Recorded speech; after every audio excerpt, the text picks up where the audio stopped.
ओम श्री गुरुवे नमः। ओम श्री गणेशाय नमः। राधे राधे। जय श्री कृष्णा। प्रेम से कहिए पुरुषोत्तम भगवान की जय। आइए चतुर्दशम अध्याय प्रारंभ करते हैं।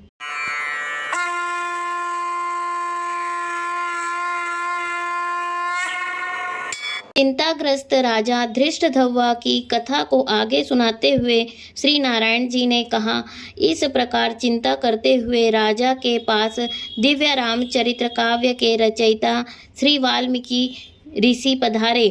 राजा ऋषि को आया देख खड़ा हो गया और उनके चरणों में प्रणाम किया तथा आसन पर विराजमान कर पूजन किया। राजा महर्षि के चरणों को गोद में लेकर धीरे धीरे सहलाने लगा। तत्पश्चात राजा धृष्टद्युम्न ने महर्षि वाल्मीकि के चरण स्वयं पखारे और फिर उस जल को प्रसन्नता पूर्वक अपने माथे पर छिड़क कर उस तोते के कहे वचनों को याद कर मधुर स्वर में महर्षि वाल्मीकि से पूछने लगे। राजा धृष्टद्युम्न ने महर्षि वाल्मीकि से कहा, हे भगवान, आज मैं कृत्य हो गया हूँ, भाग्यवान हूँ जो आपके दर्शन हुए हैं। हे संसार को पवित्र करने वाले महर्षि, मैं अपने भाग्य की कैसे प्रशंसा करूं। श्री नारायण जी बोले, इस प्रकार उन महात्मा से प्रार्थना करके राजा चुप हो गया। ऋषि वाल्मीकि जी ने कृपा पूर्वक राजा की ओर देखा।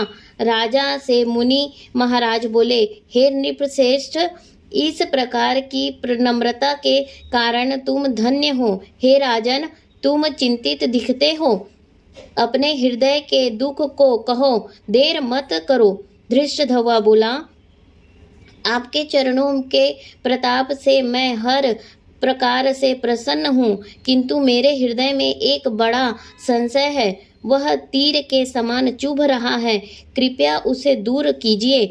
वन में किसी तोते के मुख से वचन सुनकर यह संशय पैदा हुआ है, जिसे मैं सुनाता हूँ। मैं एक बार शिकार खेलने घोर वन में गया। वहाँ घूमते घूमते मैंने एक तालाब देखा।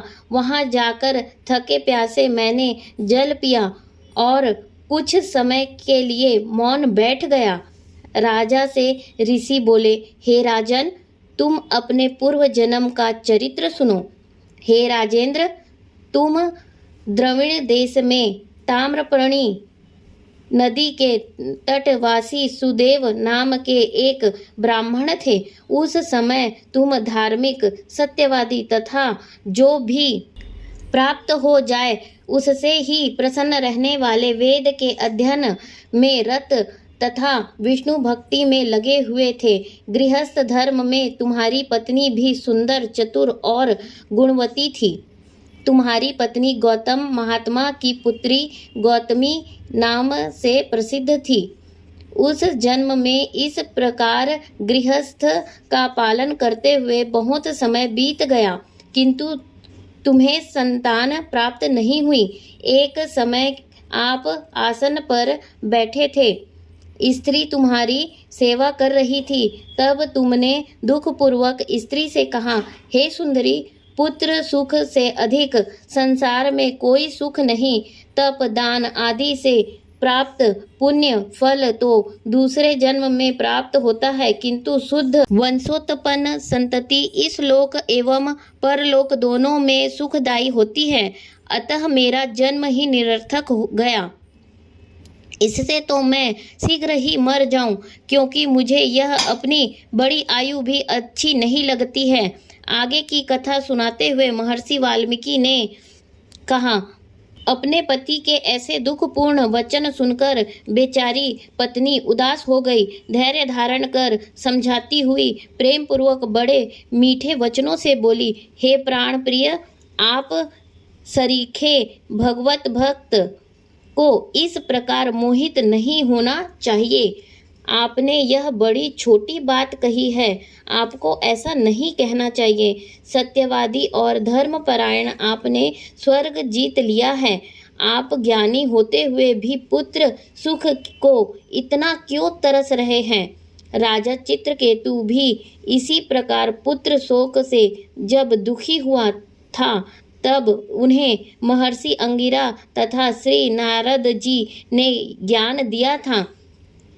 जिस भांति राजा अंग अपने कुपुत्र वेन के कारण दुखी होकर चुपचाप रात्रि में वन में निकल गए थे, उसी प्रकार हे स्वामी, आपकी संतान भी आपको दुखदायी होगी। अपनी धर्मपत्नी के यह वचन सुनकर वह ब्राह्मण ताम्रपर्णी नदी के किनारे पहुंचा। वहां जाकर नदी में स्नान कर तपस्या प्रारंभ कर दी और 5वें दिन से केवल सूखे पत्ते एवं जल लेने लगा। इस नियम से उसे तप करते 4000 वर्ष बीत गए। हे राजन, उसके उग्र तप से तीनों लोक कांपने लगा। उग्र तप को देखकर भक्त वत्सल भगवान गरुड़ पर चढ़कर उसे मनवांछित वर देने हेतु उसके निकट पधारे। हे राजन, आप पूर्व जन्म के वही ब्राह्मण हो। इति श्री पुरुषोत्तम मास महात्म्ये वाल्मीकि धृष्टध्वजा संवाद नाम भाषा 14 अध्याय समाप्तम। प्रेम से बोलिए पुरुषोत्तम भगवान श्री कृष्ण की जय। राधे राधे। जय श्री कृष्ण।